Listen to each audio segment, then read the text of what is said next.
Let's move on to rotational motion. What is rotational motion? An object rotates around an axis which goes through its own object, its own body, is known as rotational motion. The very first equation under rotational motion should be this. The length of the arc is simple L, radius is R, and the angle made by the arc is theta. So the relationship is L equals R theta rad. L equals R theta rad. That is the first one. Okay. What is angular velocity? Angular velocity. Angular velocity. That is rate of change of angular displacement is known as angular velocity. So angular displacement should be divided by time. Angular displacement should be divided by time taken. Should be divided by time taken, which means omega equals theta divided by t. The unit of theta should be rad. This is simple as, so rads per second, radians per second, and the dimension should be t minus 1. Dimension should be t minus 1. Then using cross multiplication, we can take theta equals omega t. Theta equals omega t. Now we can take the tangential speed when an object rotates with angular velocity of omega. So the equation is V equals R omega. So V is the tangential speed, R is the gap between the considered point and the rotating axis. Omega is the angular velocity. So now we can consider a graph, the variation of tangential speed with the radius. So it should be y equals mx. The gradient gives you the angular velocity. Gradient gives you the angular velocity. Okay. Now we can take the relationship between time period and frequency. What is time period? Time period, that is capital T, that is time taken for one oscillation, which means one cycle. So the relationship between time period and the frequency is T equals 1 over F. What is frequency? That is number of turns or cycles made by the rotating object in 1 second. Now we can consider the relationship between angular velocity and the frequency. Angular velocity and frequency. So omega equals 2 pi f is the equation. So since f equals 1 over t, so omega equals 2 pi divided by t. So if you are given the rate of rotation in revolution per minute, in order to find angular velocity, what you have to do is that RPM value should be divided by 60 in order to take frequency, because this is rounds per minute now, so it should be divided by 60 in order to find frequency. Then 2 pi f gives you angular velocity. Angular velocity.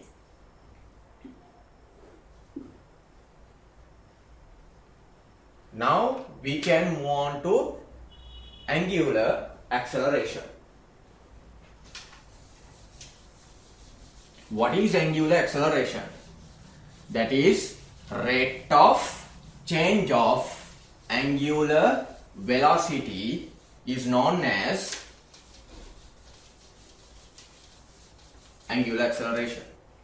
So in order to find angular acceleration alpha, you have to take the change of angular velocity divided by t.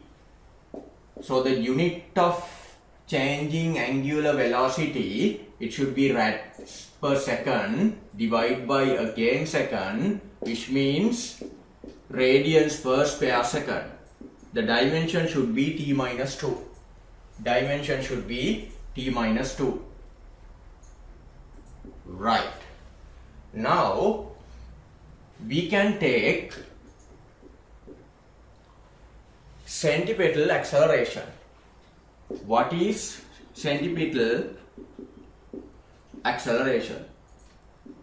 So when an object rotates around an axis, there is acceleration towards the center is known as centripetal acceleration. So in order to find that centripetal, what you have to do, you have to take simple A as v square divided by r as well as r omega square. You got two options in order to find centripetal acceleration. One is, as I mentioned earlier, v square divided by simple r. The other one is simple r omega square. That gives you centripetal acceleration. Now we can consider two different rotating objects. One rotates with angular velocity, uniform angular velocity. The other one rotates with angular acceleration. So here we can mark tangential speed just like this, as well as centripetal acceleration. But considering this instance, you can take tangential acceleration as well. So in order to find tangential acceleration, you may have to take the multiplication between radius and angular acceleration. That gives you tangential acceleration. So when considering this case, there are two acceleration. One is centripetal, the other one is tangential acceleration. There are two, but considering one, there is just a one acceleration, that is none other than centripetal acceleration. So this centripetal acceleration, r omega square or v square divided by r, considering this instance, a dash equals r alpha. What is a dash? That is tangential acceleration. So in order to find tangential acceleration, what you have to do is the angular acceleration should be multiplied between the separation, between the gap, which means the gap between rotating axis and the considered point.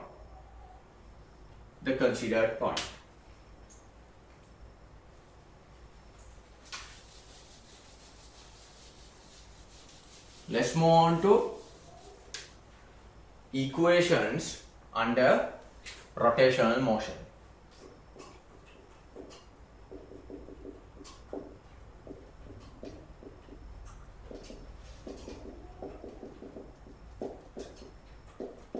So the first equation, that is omega equals omega naught plus alpha t. the second one, theta equals omega naught plus omega divided by 2 into t. What would be the third? The third one, omega, or rather theta equals omega naught t plus half alpha t square. The fourth one, omega square equals omega naught square plus 2 alpha theta.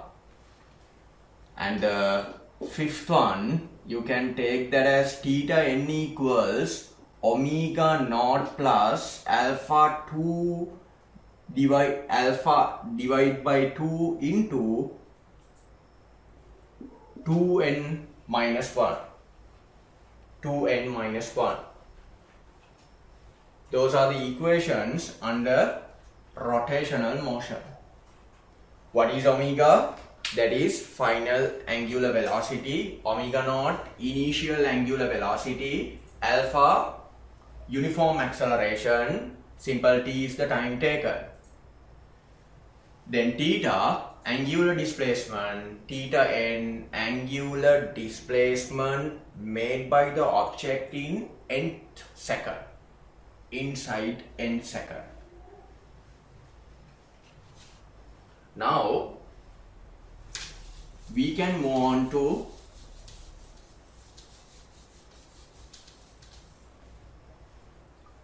moment of inertia.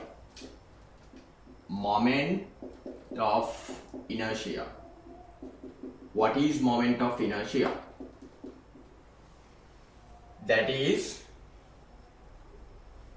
the reluctancy of rotating is known as moment of inertia. So in order to find moment of inertia, what you have to consider is R1, R2, R3 and the point masses like M1, M2, M3. So I equals M1 R1 square plus M2 R2 square plus M3 R3 square plus and so on.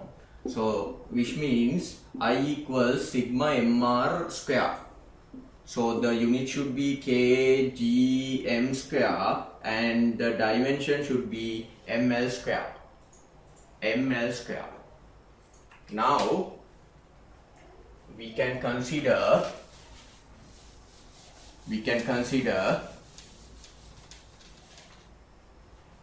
moment of inertia of objects.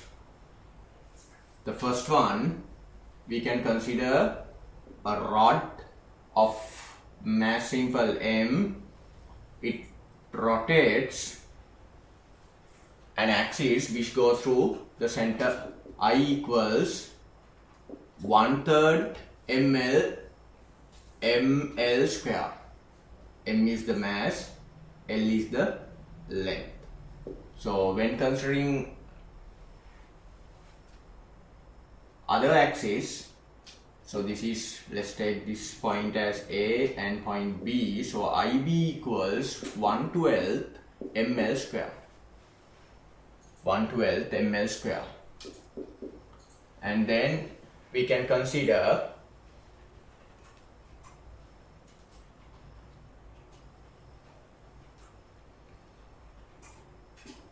a circular plate of mass simple m and radius simple r, and we can consider a ring of mass simple m but the radius is simple r. Then we can consider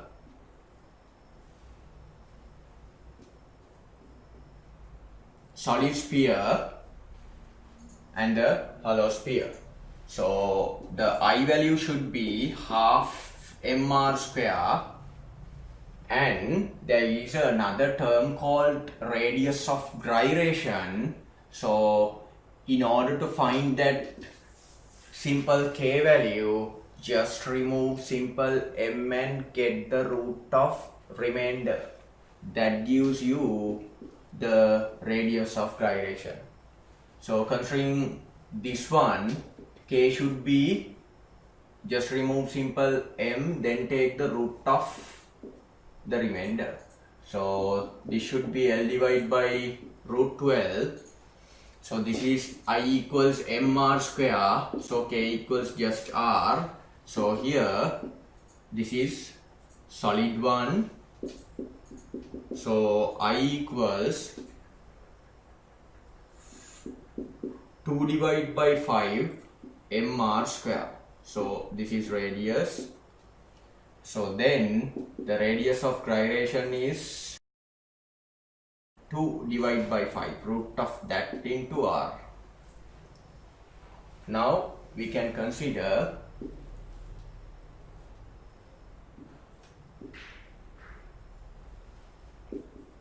the hollow sphere. So capital I equals, that is 2/3 m r square, and the radius of gyration is k equals root 2 divided by 3 into r.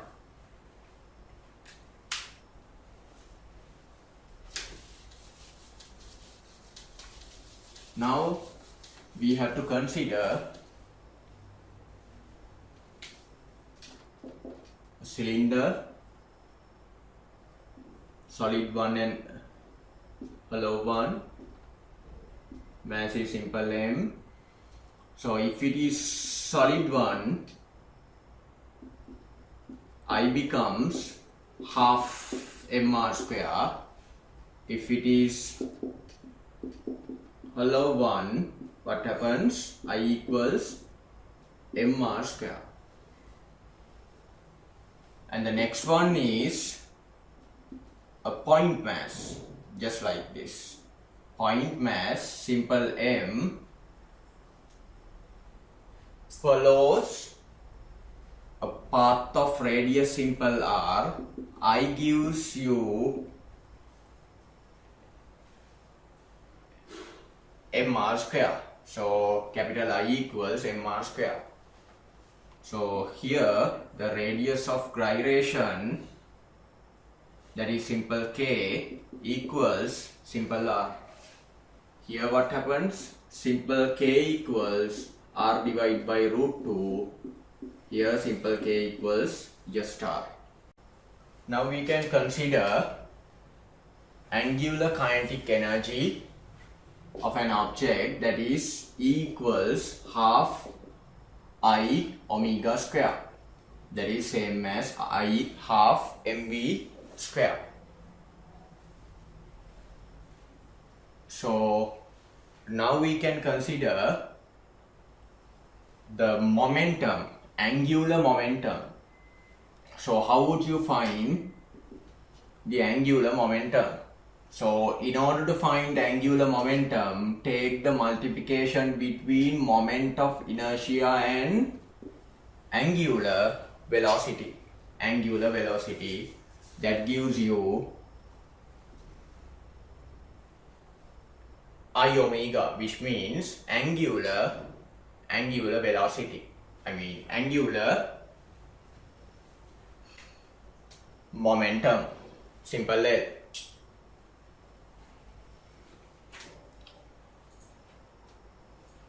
Now we can consider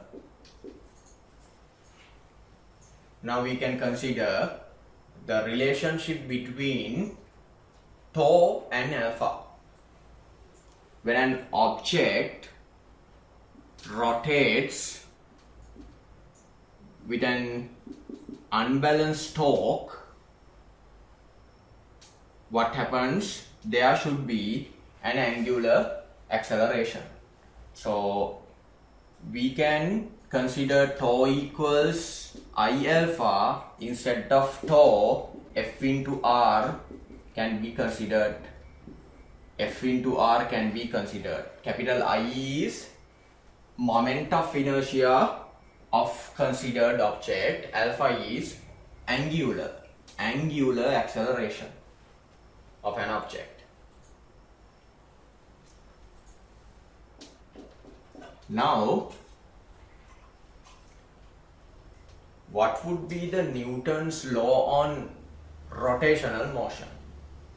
So when an object rotates under unbalanced momentum, unbalanced moment, what happens? Rate of change of angular velocity directly proportional to torque exerting on that. Tau equals I omega minus I omega naught divided by T. This is first equation. Then I can be taken out as common factor. So then instead of omega minus omega naught divided by T, we can put angular acceleration. So tau equals I alpha. Tau equals I alpha. Using that equation, we can consider conservation of angular momentum. What is conservation of angular momentum? When a rotating object rotates without supporting any torque or moment, what happens? The angular velocity of the rotating object remains unchanged, which means angular momentum should also be conserved. Let's consider the initial moment of inertia as I1 and initial angular velocity as omega 1. It is change from I1 to I2, and in order to find the omega value, you can use this equation, that is I1 omega 1 equals I2 omega 2, I2 omega 2. This is I1 is the initial angular momentum, omega 1 initial angular velocity, I2 final angular momentum, omega 2 is the final angular velocity, final angular velocity. Now we can consider an example. A merry-go-round rotates with 30 RPM. The radius is 2 meters and moment of inertia as 300 kgm square.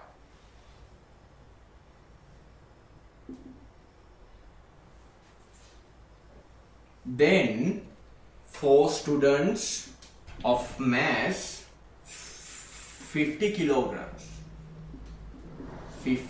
kilograms each. What happens? They get into this rotating merry-go-round, which means they get into the merry-go-round while it rotates. Now you can take the mass of each as 50 kilograms. So now what you have to find is new RPM value. So just before that, it's better to make use I1 omega 1 equals I2 omega 2. So I1 is given as 300 omega 1, that is, you can take that as 30. What would be the reason? So when you are looking for omega 1, you can substitute it by RPM value, because omega and RPM are directly proportional. Now we have to find I2. So how would you find I2, the new value for moment of inertia? So initially 300 there, then you have to consider a student as point mass 50 into 2 square into 4, because there are 4 students. Now you can find RPM dash, the new value for RPM. So 300 into 300 into 30 we have to consider. This is 4 into 4, 16, then into 50, 800, 1100 into RPM dash. So two zeros cut, 90. Divide by 11 is the new value for RPM, that is less than 30. Now we can consider work done under rotational motion. So using this equation, tau into theta, you can find work done under rotational motion. In order to find power, what you have to do, take P equals tau omega. So this equation is very important. When you are using this equation, your considered rotating object should be rotates with uniform velocity. So what is meant by tau? Tau should not be unbalanced torque. So tau should be the moment in order to maintain uniform angular velocity of rotating object. That's all.